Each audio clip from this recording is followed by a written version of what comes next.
गोरखपुर में कहा जाता है कोई ऐसा सगा नहीं संजय ने जिसको ठगा अंतर्राष्ट्रीय स्तर का सबसे बड़ा कोई झूठा व्यक्ति हो तो वह नरेंद्र मोदी है। मैं तो फकीर हूँ। अरे फकीर भाई 10 लाख वाला सूट पहनेगा, 1.5 लाख वाली पेन लगाएगा, 2.25 लाख वाली घड़ी पहनेगा, 7 लाख वाला 4 लाख वाला जूता पहनेगा। हम घोसी विधानसभा की उपचुनाव में हैं।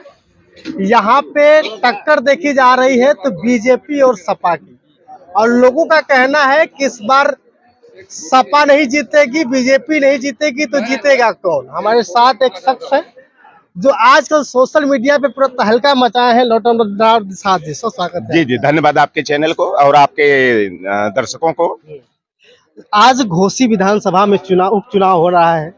पिछली बार सपा के साथ दारा सिंह जी चुनाव लड़े थे, बहुत मन से आप लोगों ने मदद किया था। इस बार फिर से चुनाव लड़ रहे हैं बीजेपी के साथ और सुधाकर जी आ गए सपा के साथ। क्या होगा इस बार? देखिए, यहाँ की जो लड़ाई है किसी व्यक्ति की लड़ाई नहीं है, बल्कि लोकतंत्र, संविधान और सामाजिक न्याय का जो मुद्दा है।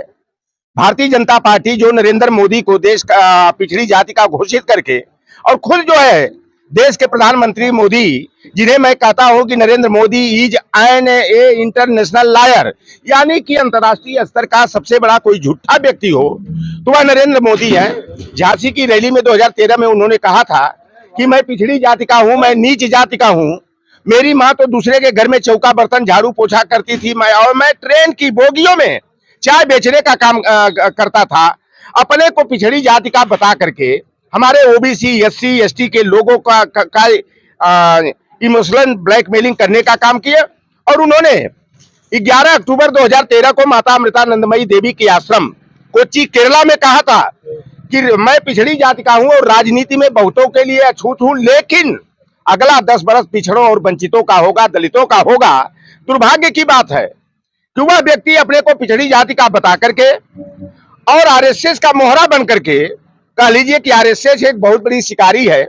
मैं तो निषाद कौम का हूं, मल्लाह, केवट, बिंद, धीवर, कश्यप जो जातियां हैं, बड़ी से बड़ी मछलियों का शिकार करने के लिए बंसी में एक कटिया होती है, बंसी, उसमें चलवा सीधरी छोटी मछली और केचुआ गोद कर बड़ी से बड़ी मछलियों का शिकार कर लेते हैं।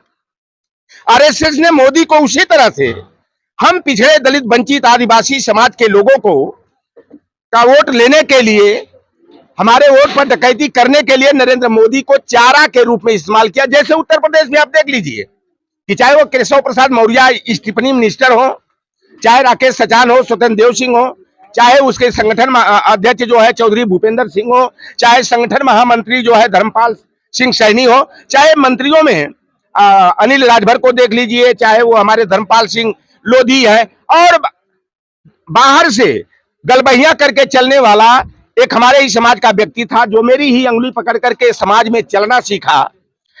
गोरखपुर में कहा जाता है कोई ऐसा सगा नहीं संजय ने जिसको ठगा नहीं। आज एक हमारा भाई है पियर का मेढक, सारू भाई हमारा, भगोड़ा, बनारस से भगोड़ा, वहां लतवाही, कुटवाही, पिटवाही जब हो गई तो वह बलिया में आकर के शरण लिए। अब यहाँ के राजभर समाज के लोग जो है उनकी खेदवाही करने के लिए जो है लाठी डंडा लेकर पूरी तरह तैयारी की है। भाई, समाज को कितने दिन बेवकूफ बनाओगे? काट की हाड़ी एक बार चढ़ती है, बार बार नहीं चढ़ती है। तो ये दारा सिंह चौहान 13वीं बार ये दल बदल किए हैं। ये ऐसे दल बदलू नेताओं से और अपने निज स्वार्थ के लिए अटैची की राजनीति करने वाले, टिकट विक्रेता का काम करने वाले नेताओं ने निषाद समाज का, राजभर समाज का, चौहान समाज का, अति पिछड़े वर्ग का जो है मान मर्दन करने का काम आया है। तो यहाँ दारा सिंह चौहान, जिन्हें 14 महीना पहले, 15 महीना पहले समाजवादी पार्टी के कार्यकर्ताओं ने खून पसीना एक करके, कड़ी मेहनत करके उनको जिताने का काम किए थे, लेकिन निज स्वार्थ में मंत्री पद का ख्वाब पाल करके वह भारतीय जनता पार्टी जो हमारे पिछड़े वर्ग की और दलित वर्ग की नंबर 1 की दुश्मन है। मंडल कमीशन की रिपोर्ट जब राजा मांडा वीपी सिंह जी अपने प्रधानमंत्री काल में सामाजिक न्याय के महान योद्धा परम आदरणीय लालू प्रसाद यादव जी, परम पूज्य शरद यादव जी, रामविलास पासवान जी और नेताजी धरतीपुत्र मुलायम सिंह यादव जी के प्रयास से जब हम पिछड़े वर्ग के लोगों को 27% आरक्षण का हक देने का प्रयास किए, तो यही भारतीय जनता पार्टी वाले ढोंगी, पाखंडी, देशद्रोही, इन्होंने जो है कि मंडल के विरोध में कमंडल की राजनीति को शुरू किया। हमारा वोट लेने के लिए ये लोहार पार सुनार का, तेली तमोली, बरई बारी का, मलाह का, केवट का, कुर्मी का, काची का, जाट का, गुजर का, भर का, चौहान का, ये हिंदू बना लेते हैं। लेकिन जब हक हिस्से की बात आती है, सम्मान की बात आती है, संविधान के अनुच्छेद संख्या 15(4), 16(4), 16(4)(1) के तहत हिस्सेदारी की बात आती है, जिसे बाबा साहेब ने कहा था कि जिसकी जितनी है आबादी उसको मिले उतनी हिस्सेदारी, और जाति को जमात में बदलने वाले परम पूज्य मान्यवर कांशीराम जी ने भी एक नारा दिया था कि जिसकी जितनी संख्या भारी उसको उसकी उतनी हिस्सेदारी। ये भारतीय जनता पार्टी ढोंगी और पाखंडी और इसके प्रधानमंत्री जो कठपुतली की तरह प्रधानमंत्री बन करके जो है ऐश्वर्य की केवल जिंदगी जीने का काम करे। अरे कहते थे मैं तो फकीर हूं। अरे फकीर भाई 10 लाख वाला सूट पहनेगा, 1.5 लाख वाली पेन लगाएगा, 2.25 लाख वाली घड़ी पहनेगा, 7 लाख वाला 4 लाख वाला जूता पहनेगा, 850 करोड़ की दो ठो जहाज बना करके वो विदेशों में जाके ताली बजवाने का काम करता है। ऐसा मदारी।